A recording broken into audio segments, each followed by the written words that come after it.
Tulsa looks good on you, your one-stop resource for all things Tulsa. Hey there, welcome back to another episode of Tulsa Looks Good on You. Tulsa looks amazing on Mike Bausch with Andolini's, Prosimo. What other businesses and restaurants do you have here in Tulsa? We started with Andolini's Pizzeria in Owasso, and then we opened, here we're on Cherry Street. This is Prosimo. So we now have 5 Andolini's over the last 21 years that we've created. Downtown has slices and a few other things. Also with that, we opened a fine dining restaurant here in 2019. This is our greenhouse at Prosimo, great for wedding rehearsals. A lot of those happen in this room. And we also have 2 locations at the Mother Road Market as food halls and 2 mobile trailers now. The Tulsa Flag Mart, which we're very proud that we operate inside the airport. That's us. Great. That's a whole random ass deal where usually when you go to the airport, that is you're giving your rights of your name. We actually operate that. And we have our catering company, and we are also opening 2 new items this year. I'm not yet able to say them, but we're really excited about that. So we'll have 14 total things in Tulsa by the end of the year 2026. We need some more things to do, more projects, clearly. We always, but it's true, like systemizing it and the thing that we've learned, because pizza is so aggressive. Like no one has a side opinion. Everyone has a hard opinion on pizza. And no one's like, let's go to the second best pizza in town. So starting in Owasso, getting just beaten up for 6 years hard, made opening on Cherry Street shooting fish in a barrel. So after 21 years, the first 6 years purely in Owasso, where if you're not all things blue collar and all things white collar, out of value, making people feel amazing, you die. 40 restaurants open from 2007 to 2011, of which I think only 3 are still around, and we are one of them. So we learned the hard way how to do the restaurant game. So talk to us about small business ownership, especially in the food industry, which is tough anyway, and you are a survivor. You have clearly figured something out. What do you think it is? I learned the hard way that if you're not impressive, by default, you're unimpressive. And people will say like, well, no, I mean, you're still good. Good is fine. And fine. So if someone comes to a restaurant today and they're like, everything's fine. They got the check, they got a beer, they got whatever. And then their friend is like, well, you want to go there? I'm in town. It looks good. Let's go somewhere else. I was just there. That's the same new revenue to us as if someone just said, I hate it. It's the same. So fine is equal to horrible.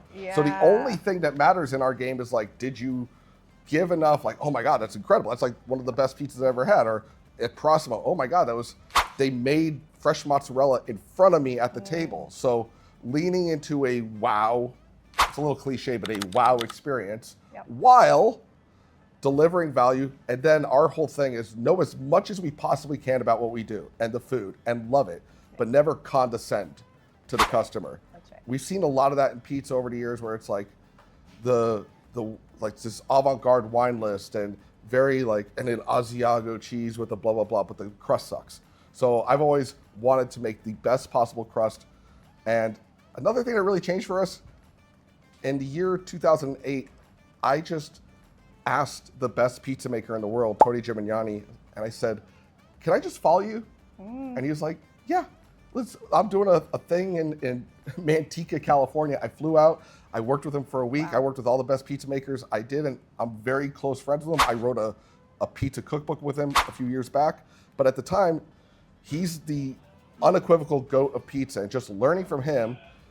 So if you want to be better, be in a better room. I learned that the right way, and that took our game up significantly. I started competing internationally in pizza making, learning from guys in Italy, Australia, China, all around the world at the best in their craft, and that's made us significantly better. That is such a good note for everyone to really hear. We never just arrive. There's always more to know. There's always room to grow. I just love that so much. Now, besides your food being absolutely amazing, you also deliver an amazing experience as well with your people.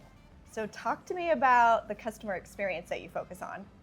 When it comes to any employee, and this, in all business, I could say people are incentivized either by punishment or incentive of money. Both of those suck.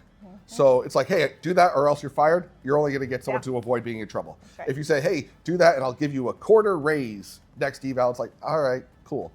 But if they have ideological buy-in that what we do matters, and this is cool, and we're a part of something, you can get so much more, and it just makes life better. I always reference like high school football teams, especially here in Tulsa, are showing up early, staying for lunch, staying after, and sure, they love the game, but they're doing that for $0 because they feel that they are a part of something. And if we can emote that from our staff, not because we regard them as staff, and not family either, that we're an elite team that is very good at what we do, and we are stoked to do it and to deliver the best possible experience to the people we like serving, then we could be a part of something. And I think that's the mindset that we've always pushed. Well, I've been a customer of all of your restaurants, and especially the one that we're standing in. We eat here for holiday dinners, family birthdays, any celebration. And now that we're empty nesters and live down the street, we sit at the bar often.